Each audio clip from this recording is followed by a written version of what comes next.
नवरात्रि व्रत की प्रामाणिक कथाएं। नवरात्रि के व्रत को करने से पूर्व जरूरी है कि इस परम कल्याणकारी उत्सव की पवित्र कथा को जाना जाए। इस पर्व से संबंधित कई कथाएं प्रचलन में है। प्रस्तुत है प्रमुख कथाएं। वीडियो में आगे बढ़ने से पहले हमारे YouTube चैनल जीवन विज्ञान संगम को लाइक सब्सक्राइब करें और कमेंट में जय दुर्गा माँ लिख दे। आपका कल्याण ही कल्याण होगा। कथा एक पौराणिक कथा के अनुसार नवरात्रि में मां दुर्गा ने महिषासुर नामक राक्षस का वध करके देवताओं को उसके कष्टों से मुक्त किया था। महिषासुर ने भगवान शिव की आराधना करके अद्वितीय शक्तियां प्राप्त कर ली थीं और तीनों देव अर्थात ब्रह्मा, विष्णु व महेश भी उसे हराने में असमर्थ थे। महिषासुर राक्षस के आतंक से सभी देवता भयभीत थे।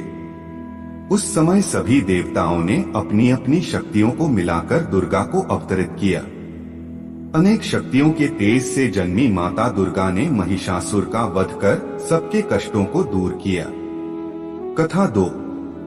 एक नगर में एक ब्राह्मण रहता था। वह मां भगवती दुर्गा का परम भक्त था।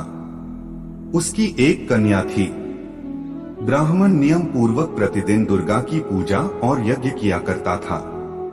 सुमति अर्थात ब्राह्मण की बेटी भी प्रतिदिन इस पूजा में भाग लिया करती थी।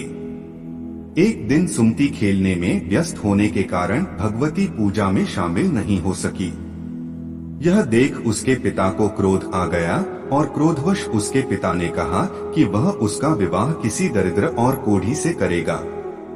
पिता की बातें सुनकर बेटी को बड़ा दुख हुआ और उसने पिता के द्वारा क्रोध में कही गई बातों को सहर्ष स्वीकार कर लिया। कई बार प्रयास करने से भी भाग्य का लिखा नहीं बदलता है। अपनी बात के अनुसार उसके पिता ने अपनी कन्या का विवाह एक कोढ़ी के साथ कर दिया। सुमति अपने पति के साथ विवाह कर चली गई।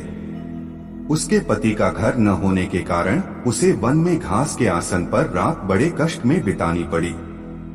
गरीब कन्या की यह दशा देखकर माता भगवती उसके द्वारा पिछले जन्म में की गई उसके पुण्य प्रभाव से प्रकट हुई और सुमति से बोली, हे कन्या, मैं तुम पर प्रसन्न हूँ। मैं तुम्हें कुछ देना चाहती हूँ, मांगो क्या मांगती हो। इस पर सुमति ने उनसे पूछा कि आप मेरी किस बात पर प्रसन्न हैं? कन्या की यह बात सुनकर देवी कहने लगी, मैं तुम पर पूर्व जन्म के तुम्हारे पुण्य के प्रभाव से प्रसन्न हूँ। तुम पूर्व जन्म में भील की पतिव्रता स्त्री थी। एक दिन तुम्हारे पति भील द्वारा चोरी करने के कारण तुम दोनों को सिपाहियों ने पकड़कर जेल खाने में कैद कर दिया था। उन लोगों ने तुम्हें और तुम्हारे पति को भोजन भी नहीं दिया था। इस प्रकार नवरात्र के दिनों में तुमने न तो कुछ खाया और न ही जल पिया, इसलिए 9 दिन तक नवरात्र व्रत का फल तुम्हें प्राप्त हुआ। हे ब्राह्मणी, उन दिनों अनजाने में जो व्रत हुआ, उस व्रत के प्रभाव से प्रसन्न होकर आज मैं तुम्हें मनोवांछित वरदान दे रही हूँ।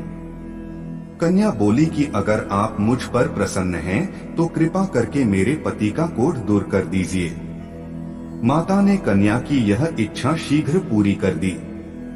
उसके पति का शरीर माता भगवती की कृपा से रोगहीन हो गया। कथा 3।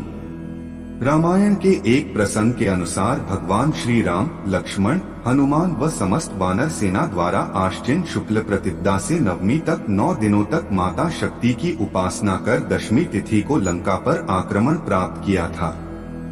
इस तरह नवरात्रों में माता दुर्गा की पूजा करने की प्रथा के पीछे कई कथाएं प्रचलित हैं, जिसके बाद से ही नवरात्रि का पर्व आरंभ हुआ और माता दुर्गा की पूजा होने लगी। आज के लिए बस इतना ही। मिलते हैं न्यू वीडियो पर। जय हिंद, जय भारत।